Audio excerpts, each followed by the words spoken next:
नमस्कार, स्वागत है आपका बिहार समाचार में। तेजस्वी यादव ने नए साल की बधाई देते हुए बिहार वालों के लिए कई बड़ी घोषणाएं कर दी है। साथ ही बिहारियों के लिए आज से ही कई बड़ी खुशखबरियां हैं। साथ ही बिहार में भयानक ठंड और बारिश को लेकर भी अलर्ट जारी कर दिया गया है। तो वहीं नए साल से बिहार में कई नए नियम लागू हो रहे हैं। तो आज की बिहार की महत्वपूर्ण खबरों पर बात करेंगे। इससे पहले आपसे एक छोटी सी अनुरोध है, कृपया वीडियो को एक प्यारा सा लाइक अवश्य कर दीजिएगा। आपका लाइक करना ही हमारी मेहनत का फल होता है।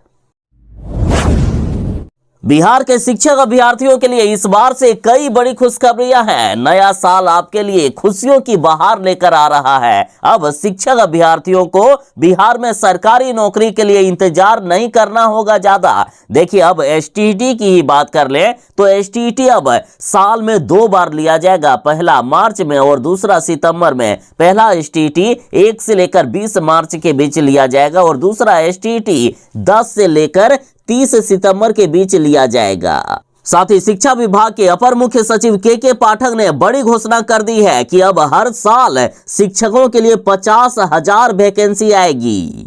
के पाठक ने कहा है कि अब प्रत्येक साल अगस्त के महीने में 50,000 शिक्षकों की वैकेंसी निकाली जाएगी। बिहार में अब बारिश का दौर शुरू होगा। अभी बिहार में घने कोहरे से भयानक ठंड बढ़ चुकी है। बिहार में ठंड का प्रकोप जारी है। पटना सहित बिहार के लगभग सभी जिलों में तापमान में गिरावट आई है। न्यूनतम तापमान 12 डिग्री से भी नीचे पहुंच गया। बिहार में फिर से हाड़ कपा देने वाली ठंड की शुरुआत हो गई। इस साल ठंड ने अपने पुराने सभी रिकॉर्ड को तोड़ते हुए सबसे ज्यादा भयानक ठंड बढ़ा दिए। मौसम विभाग के अनुसार पटना, गया, नालंदा, शेखपुरा, नवादा, बेगूसराय, लखीसराय, जहानाबाद, बक्सर, भोजपुर, रोहतास, कैमूर, औरंगाबाद आदि कई जिलों में घना कोहरा छाया रहेगा। सुबह और शाम में दृश्यता 50 मीटर से भी कम हो सकती है। साथ ही नए साल में बिहार में बारिश होने की संभावना है। अभी से ही कई जिलों में हल्की बारिश शुरू हो चुकी है। साथ ही मौसम विभाग ने कहा है कि पूरे बिहार में 2 से लेकर 4 जनवरी के बीच हल्की से लेकर मध्यम दर्जे तक की बारिश होने की संभावना है और बारिश के बाद बिहार में और भी ज्यादा ठिठुरन बढ़ने वाली है।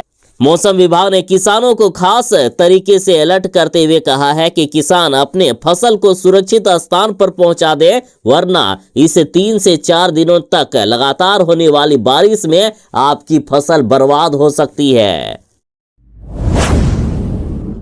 पूरे बिहार में अभी से ही हाड़ कपा देने वाली ठंड की शुरुआत हो चुकी है और जैसे कि नए साल से बारिश भी बिहार में होने वाला है, जिससे और भी ज्यादा कनकनी बढ़ेगी। तो इधर बिहार सरकार ने फैसला किया कि गरीबों को ठंड से बचाने के लिए गरीबों को कंबल बांटा जाएगा और एक बार फिर से कंबल की खरीद शुरू हो चुकी है। बिहार के गरीबों और फुटपाथ पर गुजर बसर करने वालों को ठंड से बचाने के लिए सरकार कंबल बांटेगी। तो इधर डीएम ने कहा है कि गरीबों के लिए अलाव जलवाया जाए। बिहार में जगह जगह पर अलाव जलाने की व्यवस्था की गई है। पटना में कई जगहों पर भी अलाव जलाया जा रहा है। एक बार फिर से सभी रेन बसेरों की जांच की जा रही है और सभी रेन बसेरों में पर्याप्त कंबल रखने को कहा गया है।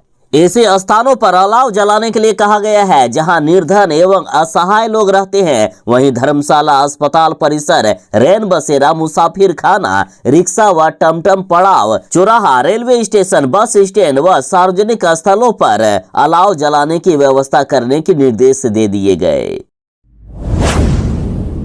बिहार वालों के लिए जरूरी सूचना, आज अंतिम दिन है। जिनके पास भी गैस कनेक्शन है, यदि उज्ज्वला योजना के तहत आपने भी गैस कनेक्शन लिया है तो एक अति महत्वपूर्ण सूचना, आज 31 दिसंबर तक अपने गैस कनेक्शन का यदि ई-केवाईसी नहीं किए तो सब्सिडी मिलना सबसे पहले बंद हो जाएगा। उसके बाद गैस कनेक्शन भी कट हो सकता है। फिलहाल अभी गैस कनेक्शन वालों को 300 रुपये का सब्सिडी दिया जा रहा है। अगर आपको यह सब्सिडी आगे भी निरंतर चाहिए तो केवाईसी जरूर करवा लीजिएगा, वरना सब्सिडी आगे से नहीं मिलेगी। अब रही बात की केवाईसी आखिर करना कैसे है, तो दो तरीके हैं। पहला, आप गैस एजेंसी में जाकर केवाईसी प्रक्रिया पूरी कर सकते हैं और दूसरा, मोबाइल से ही आप ई केवाईसी करवा सकते हैं। पहला तरीका देखिए, जिनके नाम से गैस कनेक्शन है उनका आधार कार्ड को लेकर गैस एजेंसी जहां से आपने गैस लिया है वहां जाना होगा। फिर अंगूठे का निशान लेकर यानी बायोमेट्रिक के द्वारा आपका ई केवाईसी प्रक्रिया पूरा कर लिया जाएगा। और यदि आप घर बैठे अपने मोबाइल से ई केवाईसी करवाना चाहते हो तो आपको आधिकारिक वेबसाइट www.mylpg.in पर जाना होगा। फिर जो जो इंस्ट्रक्शन आएंगे उसे पूरा करते जाइएगा, आपका ई केवाईसी घर बैठे हो जाएगा। बिहार में जिनके पास राशन कार्ड है वे जरा ध्यान दें, आज आखिरी तारीख है, आज लास्ट डेट है। यदि आपने आज भी अपने राशन कार्ड को आधार कार्ड से लिंक नहीं करवाया तो आपका राशन कार्ड हमेशा हमेशा के लिए बंद हो जाएगा। फिर आपको फ्री में राशन कभी भी नहीं मिलेगा। देखिए, एक बहुत ही जरूरी खबर है राशन कार्ड धारकों के लिए कि आज 31 दिसंबर 2023 तक सभी को अपने राशन कार्ड को आधार कार्ड से लिंक करवाना जरूरी है। तो आखिर कैसे करेंगे केवाईसी प्रक्रिया? तो देखिए, जन वितरण प्रणाली विक्रेता की दुकान पर पॉस मशीन या फिर आधार की फोटोकॉपी के माध्यम से निःशुल्क आप आधार सीडिंग या केवाईसी प्रक्रिया पूरा कर सकते हैं। या फिर नजदीकी के जो सीएससी सेंटर होता है वहां पर भी आप जा सकते हैं, वहां भी केवाईसी प्रक्रिया पूरी कर दी जाएगी। या फिर ऑनलाइन माध्यम से आप आधिकारिक वेबसाइट पर जाकर भी ई केवाईसी प्रक्रिया पूरा कर सकते हैं। पीएम मोदी ने कहा कि 22 जनवरी ऐतिहासिक पल का दुनिया कर रही है इंतजार, आप घर पर ही मनाएं दीपावली, अयोध्या न आए। देखिए, 22 जनवरी को भगवान राम की प्राण प्रतिष्ठा हो रही है और इधर रामनगरी में पीएम मोदी ने 15,700 करोड़ रुपए की 46 विकास परियोजनाओं का लोकार्पण और शिलान्यास किया। पीएम ने जय श्री राम के उद्घोष के साथ अपना संबोधन शुरू किया। उन्होंने कहा कि आज पूरी दुनिया उत्सुकता के साथ 22 जनवरी के ऐतिहासिक क्षण का इंतजार कर रही है। ऐसे में अयोध्या वासियों में उमंग स्वाभाविक है। देश की मिट्टी के कण कण और भारत के जन जन का मैं पुजारी हूँ। पीएम मोदी ने कहा कि एक समय था जब यहीं अयोध्या में रामलला टेंट में विराजमान थे। आज पक्का घर सिर्फ रामलला को ही नहीं बल्कि पक्का घर देश के 4 करोड़ गरीबों को भी मिला है। और आने वाले समय में अयोध्या नगरी अवध क्षेत्र ही नहीं बल्कि पूरे यूपी के विकास को यही हमारी अयोध्या दिशा देने वाली है। साथ ही पीएम मोदी ने कहा कि 22 जनवरी को जब अयोध्या में भगवान राम विराजमान हो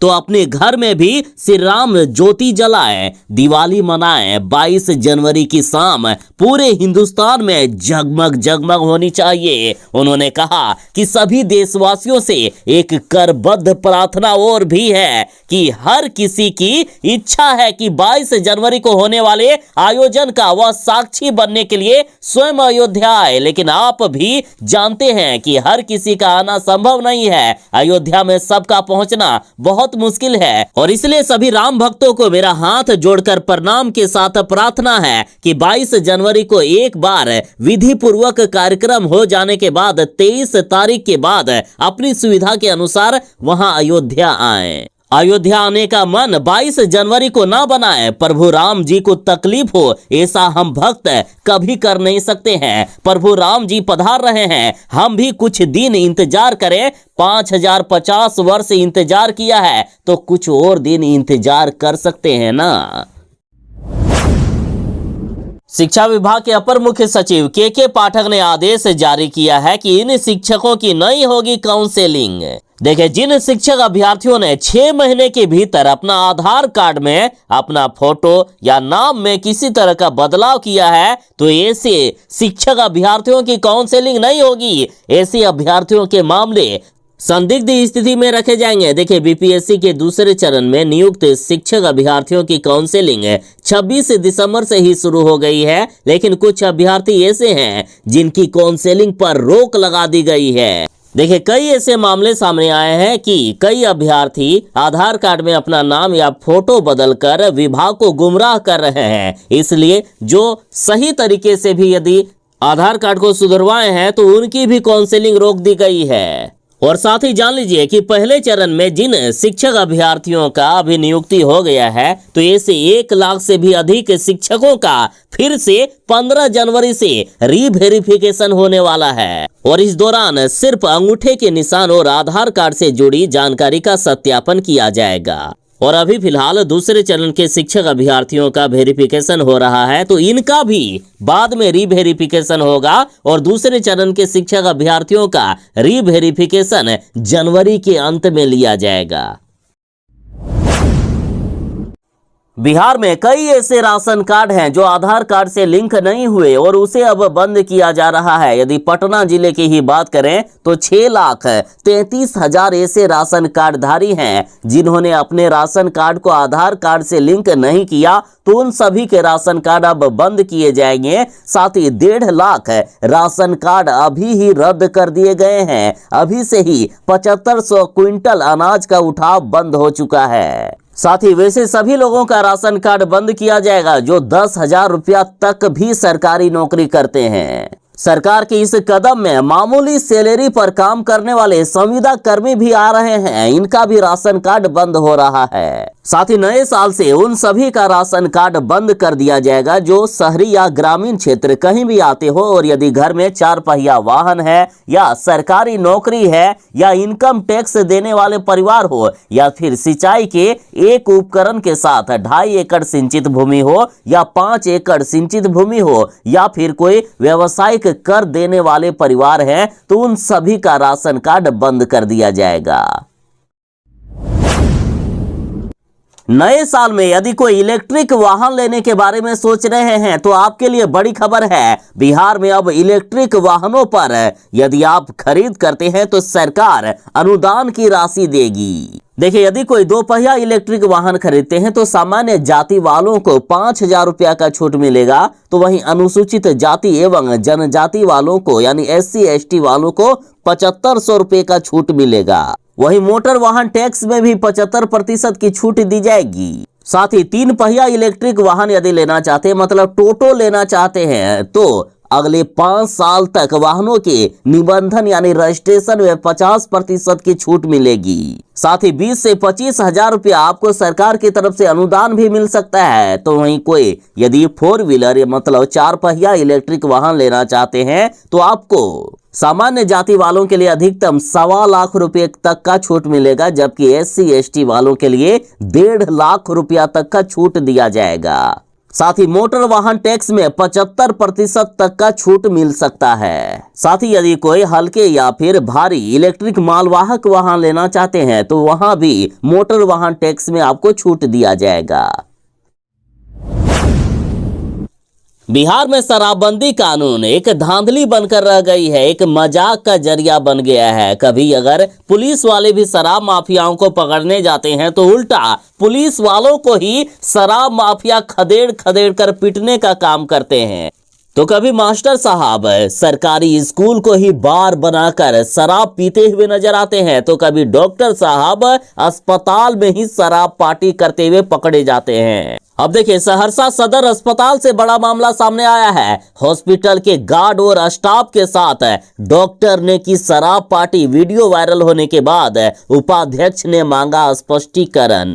देखिए, कोसी का PMCH कहे जाने वाले सहरसा सदर अस्पताल शाम होते ही मैखाना में तब्दील हो जाता है। यहाँ अक्सर ड्यूटी करने वाले अस्पताल कर्मी से लेकर सुरक्षा गार्ड तक शराब के नशे में धुत देखे जाते हैं। और इस बार अस्पताल के डॉक्टर और कर्मचारी पर कैंपस में शराब पीने का आरोप लगा है। इनका वीडियो भी वायरल हो गया। अब बताइए नीतीश कुमार जी, आखिर ये आपकी कैसी शराबबंदी है? और इसलिए तो जीतनराम मांझी बराबर कहते हैं कि बिहार में मंत्री, विधायक, अफसर, ठेकेदार जो बड़े लोग हैं ये लोग रोज अपनी पत्नी के साथ बैठकर शराब पीने का काम करते हैं।